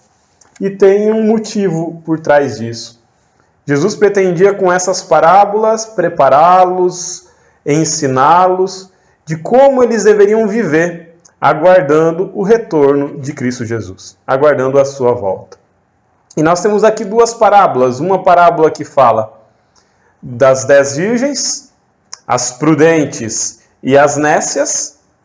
E nós temos também a parábola da separação entre as ovelhas e o bode e os bodes. A lição ela destaca mais a parábola das 10 virgens, e é esse destaque que eu quero seguir. Leva a gente a pensar no papel do azeite, né? Seria o azeite o Espírito Santo? Seria o azeite um caráter preparado, um caráter forjado para o céu?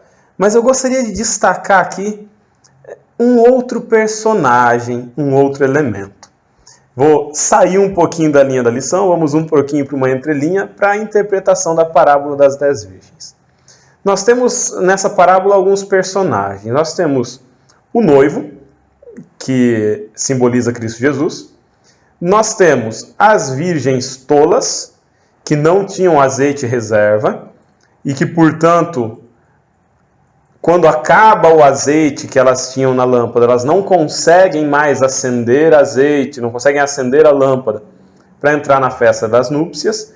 E nós temos as virgens prudentes, que adormecem, mas que tinham azeite reserva, que quando chega o noivo, elas conseguem aí alimentar suas lâmpadas e entrar nas núpcias. Então nós temos aqui o noivo, as virgens tolas e as virgens prudentes. Destacamos que todas elas dormiam. E aí, geralmente, a gente se pergunta nessa parábola, quem é você? O noivo é Cristo. Seria você uma das virgens prudentes ou seria você uma das virgens tolas? Você é alguém que está preparando o seu caráter para o encontro com o Senhor? Você é alguém que tem azeite guardado, reserva, para alimentar sua lâmpada? Mas eu gostaria de destacar aqui um outro personagem, um personagem quase ausente da narrativa. Ele aparece só por um instantinho. É o Atalaia. Na alta madrugada, enquanto virgens tolas e virgens sábias estão dormindo, a narrativa dessa parábola está lá em Mateus 25, versículo de 1 a 12. Enquanto as virgens dormiam, todas elas, as prudentes e as tolas, uma voz de alguém que estava desperto, uma voz do Atalaia, ela grita, eis que vem o noivo. E aí as virgens acordam e vão preparar suas lâmpadas para entrarem nas núpcias. Quando nós vamos para o livro de Apocalipse, nós temos ali a narrativa das 3 mensagens angélicas. Vi outro anjo voando pelo meio do céu, tendo um evangelho eterno a pregar. E esses anjos vão dando repetidas mensagens. A mensagem do terceiro anjo, eu acredito, é a mensagem do Atalaia. A mensagem que aponta para a iminente volta de Cristo Jesus, para a necessidade de uma conversão, para a necessidade de um arrependimento e da necessidade de uma preparação para o encontro com o Senhor. Eu espero não ser nem virgem tola, nem virgem sábia. Eu espero cumprir meu papel como Atalaia, como aquele que acorda as virgens que estão adormecendo. Se a gente olhar para o mundo cristão, nós temos hoje muitas denominações que dormitam. Quem sabe dentro da nossa igreja nós temos muitos irmãos que dormem. Eu não quero ser nem virgem tola, nem virgem prudente. Eu quero ser aquele que desperta. Eu quero ser a voz que clama no deserto, eu quero ser a mensagem do anjo que voa pelo meio do céu. A nossa tarefa profética não é ser virgem dormindo. A nossa tarefa profética é ser Atalaia, é ser aquele que desperta. Podemos avançar agora para a lição de quarta-feira. A lição de quarta-feira tem por título Os Sábios. E a narrativa ela se concentra ali em Daniel 12, versículos de 1 até 10. Eu destaco alguns momentos dessa narrativa do livro de Daniel. A gente não vai ler todo ele, claro, vocês vão ler em casa, enquanto estudam a lição. Mas eu destaco no versículo 1 do capítulo 12, que fala quem é que vai se livrar. Vamos entender qual que é o contexto aqui. Daniel capítulo 12, versículo de 1 a 10, vai falar do final dos tempos. Vai falar de quem vai se salvar, vai falar da ressurreição, vai falar da espera. E vai falar que essas coisas elas são todas seladas para o tempo do fim. São verdades seladas para o tempo do fim. Não são verdades para o tempo, portanto, de Daniel. No versículo 1, vai falar de quem vai se salvar. Livrar-se-á todo aquele que for achado, cujo nome for achado inscrito no livro da vida do Cordeiro. É esse que vai se salvar. A salvação é pela graça. É por ter se arrependido, por ter reconhecido Cristo como nosso único e suficiente Salvador que nós somos salvos. E assim nós temos nosso nome escrito no livro da vida do Cordeiro. É pelos méritos de Cristo que nós somos salvos. Então o versículo 1 vai dizer quem é que é achado salvo.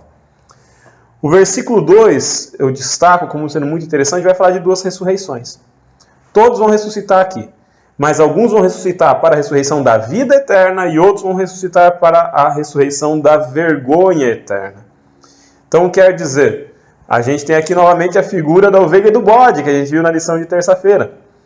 A separação entre ovelhas e bodes, ela se dá em função de um caráter manifesto. As ovelhas manifestam um caráter diferente dos bodes. Nós somos salvos pela graça, mas o ser salvo pela graça manifesta em nós uma transformação de caráter. E essa transformação de caráter, o elemento perceptível de distinção entre ovelhas e bodes. E assim como existem as ovelhas e bodes lá na lição de terça-feira, na narrativa da parábola trazida por Cristo, nós temos a figura daqueles que estão ressuscitando para a vida e daqueles que estão ressuscitando para a vergonha. Todos nós teremos que nos portar um dia diante do poderoso juiz. E agora a gente destaca ainda o versículo 10, que para mim é o que tem mais centralidade na lição da Escola Sabatina e com o tema da lição. Diz ali que muitos serão purificados. Quer dizer, a gente tem aqui aqueles que se ressuscitam para a vida, tem aqueles que ressuscitam para a morte. Muitos serão ímpios, mas muitos serão purificados. A característica desses que ressuscitam para a vida é o terem sido purificados. É o terem tido uma transformação de caráter. É o terem aceitado a graça e essa graça ter se tornado operante para fazer neles novas criaturas. Nós temos então, no versículo 10, a certeza de que muitos serão purificados. Mas nós temos a certeza também de que os ímpios ainda procederão impiamente. Quer dizer, continue o justo sendo justo, continue o ímpio fazendo impiedade, agindo de forma ímpia. Até o final, até a vinda de Cristo Jesus, nós teremos justos e injustos nessa terra. Talvez isso para você pareça uma obviedade, mas nós temos no meio cristão uma quantidade enorme de fiéis que acreditam no arrebatamento secreto, que acreditam que quando Cristo voltar, ele voltará 1000 anos depois do arrebatamento secreto, e durante esses 1000 anos, a população na terra terá passado por um processo de aperfeiçoamento, e não haverá mais ímpio, haverá justo na terra. Cristo virá, e depois de 1000 anos, numa terra que foi purificada, aperfeiçoada depois do arrebatamento secreto. Existe gente que acredita assim. A Bíblia nos diz que até a volta de Jesus, que até o fim haverá o justo e o injusto. Haverá o justo e o ímpio. Outra característica importante de distinção entre ímpio e não ímpio, entre justo e ímpio, é de que o sábio entenderá, os sábios entenderão as mensagens escritas no livro. Os ímpios não entenderão. Eles procederão impiamente e nenhum ímpio entenderá. Entenderá o que, gente? As palavras trazidas no livro de Daniel, esse livro que está sendo selado. Uma distinção, portanto, é o conhecimento e o estudo das Escrituras e da verdade das palavras que as Escrituras trazem também. E por fim, avançamos agora para a lição de quinta-feira.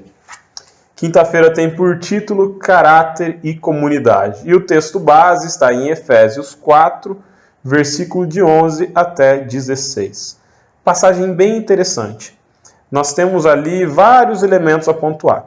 Eu destaco primeiro, no início do trecho, a diversidade de dons. Então, alguns são chamados para um ministério, outros são chamados para outro ministério. Então, nós temos uma diversidade de dons. Em segundo aspecto, o aperfeiçoamento dos santos. Acho interessantíssimo pensar isso. Nós visualizamos, muitas vezes, a ideia do santo, né? Ah, sede santos como eu sou santo, sede santo como o santo é o vosso Pai que está no céu. A gente vê muitas vezes a ideia da santidade na Bíblia como sendo um sinônimo de impecabilidade e perfeição. Mas se esse santo pode ser aperfeiçoado, quer dizer que esse santo não é impecável, quer dizer que esse santo não é perfeito. Santidade aqui eu entendo como ser separado para um propósito específico. Pretender se separar do pecado, sim. Ser separado para um propósito específico, ser separado para o ministério de Deus. Aperfeiçoamento dos santos quer dizer aqui que o santo não é impecável, que o santo erra, que o santo tem falhas. E que você pode ser santo e ao mesmo tempo lutar contra um pecado, lutar contra a carne. O apóstolo Paulo vai dizer isso. O bem que eu quero fazer eu não faço, mas o mal que eu não quero fazer, esse eu faço. Isso não torna Paulo menos santo. Não santo no sentido da impecabilidade, mas santo no sentido de separado para um ministério, separado para um propósito, dedicado ao Senhor. Então existe uma dimensão aqui que é o aperfeiçoamento dos santos. Outra característica que eu acho relevantíssima aqui, essa diversidade de dons, esses santos aperfeiçoados, eles são aperfeiçoados para um propósito, que é a edificação do corpo de Cristo. E nós sabemos o corpo de Cristo é a coletividade, é a igreja, é a comunidade. E o propósito final é a unidade da fé em amor. Quer dizer, nós nos aperfeiçoamos, mas nós nos aperfeiçoamos para vivermos em comunidade.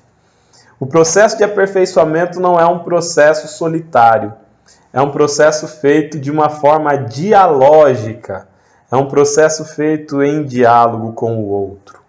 Eu me aperfeiçoo para amar. Eu me aperfeiçoo para conviver. Eu me aperfeiçoo para fazer feliz. Para trazer felicidade, para trazer pureza, para trazer bem-estar, para trazer alegria ao outro. Para trazer, sobretudo, salvação ao outro. Então, existe diversidade de dons, existe uma necessidade de se aperfeiçoar para o ministério. O ministério é a edificação do corpo de Cristo e a finalidade da edificação desse corpo é a construção de uma unidade de fé, de uma comunidade de amor. E aí eu destacaria um outro trecho que não traz na lição, mas que é uma passagem valiosíssima que eu considero, que é João 13:35, que diz lá o seguinte: nisso conhecerão que sois meus discípulos, se vos amardes uns aos outros. Não está dizendo nisso conhecerão que você é meu discípulo, Alexandre, se você amar aos outros. Não. O conhecimento de que somos discípulos de Cristo se dá pelo fato de que nós amamos e somos amados. Esse amor é um amor entre discípulos.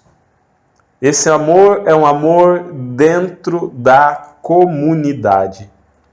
É na relação coletiva que nós estabelecemos com a nossa comunidade de fé que nós revelamos que somos discípulos de Cristo. Ai, que dor no coração, irmãos. Como está a nossa comunidade de fé? Como está a nossa convivência dentro da igreja? Como está a nossa convivência dentro da escola sabatina? Como está a nossa convivência dentro da comissão? Como está a nossa convivência entre igrejas dentro de um mesmo distrito?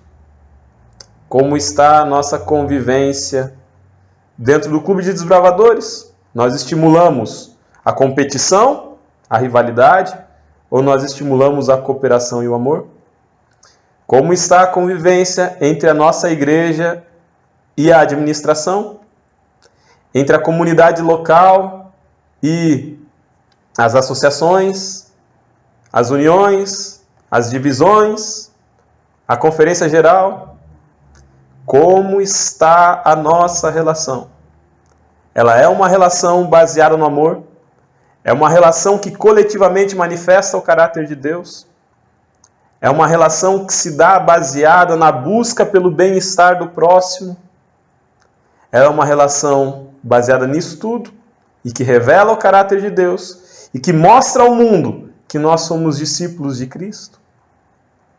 Ou ela se tornou, muitas vezes, em muitos casos, uma relação baseada na disputa pelo ego, na disputa pelo poder político, na disputa pela administração, pela influência dentro da administração, na disputa pelos primeiros lugares, pelos cargos, pelos departamentos.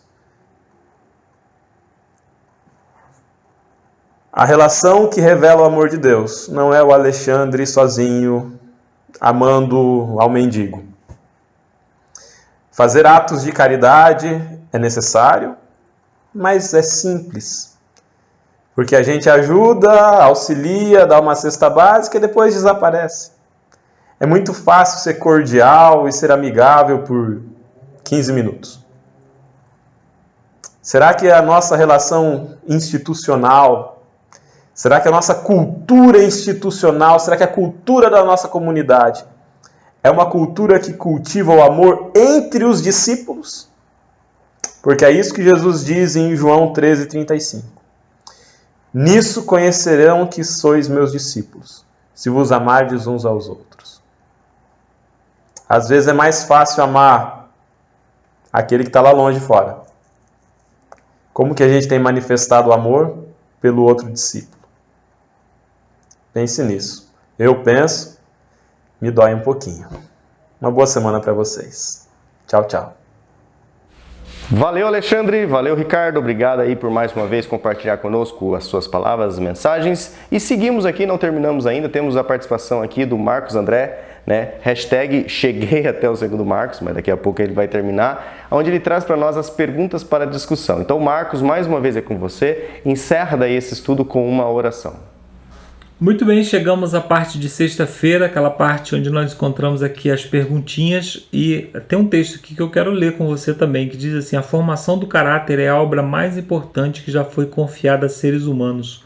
Nunca o seu cuidadoso estudo foi tão importante como é hoje. Então, quanto mais nós nos aproximamos da vinda de Jesus, né, mais nós teremos desafios a enfrentar. Os desafios, às vezes, nós estamos preparados para o sofrimento, para a morte, até para o combate, né, em nome de Jesus, mas nós não estamos preparados para as pequenas armadilhas do dia a dia, né? Nós acabamos negligenciando a oração, negligenciando o estudo da palavra de Deus, nós acabamos fazendo pequenas concessões no nosso dia a dia e assim, né, o nosso dia passa e Deus não foi colocado em primeiro lugar, né? Primeira pergunta aqui diz: a formação do caráter é prioridade na sua vida ou melhor, na vida da sua comunidade, na igreja, né? Então, como que a sua igreja conduz isso aí, né? Conduz aí a formação do caráter dos seus membros, né? Será que nós não estamos negligenciando essa obra tão importante e vivendo de oba-oba, né? De grandes programações, de cantores e de coisas desse tipo, né? E acabamos negligenciando a comunhão diária com Deus, que é onde verdadeiramente o nosso caráter é transformado, né? 2 Coríntios 3, verso 18. Sua igreja funciona bem como corpo de Cristo ao representá-lo na comunidade? Então a igreja, ela precisa funcionar com unidade, né? Com harmonia, ela precisa ser as mãos de Cristo estendidas por os necessitados, né? Se falta isso na igreja, precisamos nós ser agentes de unificação, né? Se há conflito na minha igreja, eu preciso ser o elemento unificador ali. Se a minha igreja é pouco amorosa, eu preciso ser o instrumento de amor na igreja, né? Então assim precisamos fazer a nossa parte, né? Pergunta número 3. Por que o caráter é importante mesmo que sejamos salvos pela fé em Jesus? Sua justiça e seu caráter perfeito nos salvam. Por que precisamos desenvolver o nosso caráter? Então a salvação, eu sempre falo isso, né? Mas vou repetir mais uma vez: quando Jesus Cristo voltar, Ele vai tirar de nós tudo que for fardo, né? Então, se nós consideramos o pecado, se nós consideramos a nossa natureza pecaminosa como um fardo que nós levamos, isso vai ser retirado de nós. Mas se nós estamos tão apegados ao pecado a ponto de vivermos em função dele, então, nesse dia, isso não vai ser retirado de nós e nós ficaremos para padecer junto com os nossos pecados, né? Então, que Deus nos abençoe, que cada dia possamos ver o pecado realmente como ele é, como um fardo a ser carregado, do qual Jesus Cristo vai nos livrar no dia da sua vinda. Vamos orar? Santo e bom Pai, mais uma vez nós estamos aqui te pedindo que o Senhor molde o nosso caráter à imagem e semelhança do caráter de Cristo, que possamos, Senhor, ver a malignidade do pecado para que possamos nos afastar dele. Muda em nós, Senhor, os nossos desejos, muda a nossa mente, o nosso coração, muda tudo que precisa ser mudado, Senhor, para que possamos estar segundo o teu padrão e no alcance da tua graça. É o que nós te pedimos por Jesus. Amém. Obrigado, amigos, e até a semana que vem com mais um estudo da Palavra de Deus. Agora sim, pessoal, então encerramos aqui essa quarta lição, esse quarto vídeo. Espero que vocês tenham aprendido bastante, né? Tanto com a análise literária do ladrão honesto, como também sobre o tema, né? Ou seja, vendo a face do ourives, e principalmente, né, que as mensagens e as reflexões aqui, né, mudem um pouco o nosso agir, né? Pôr em prática aquilo que nós estamos aprendendo, que é o mais importante. Beleza, pessoal? Nos vemos então no quinto vídeo dessa série, onde nós vamos estudar o tema calor extremo. Então, se Deus quiser, até lá, pessoal. Tchau, tchau.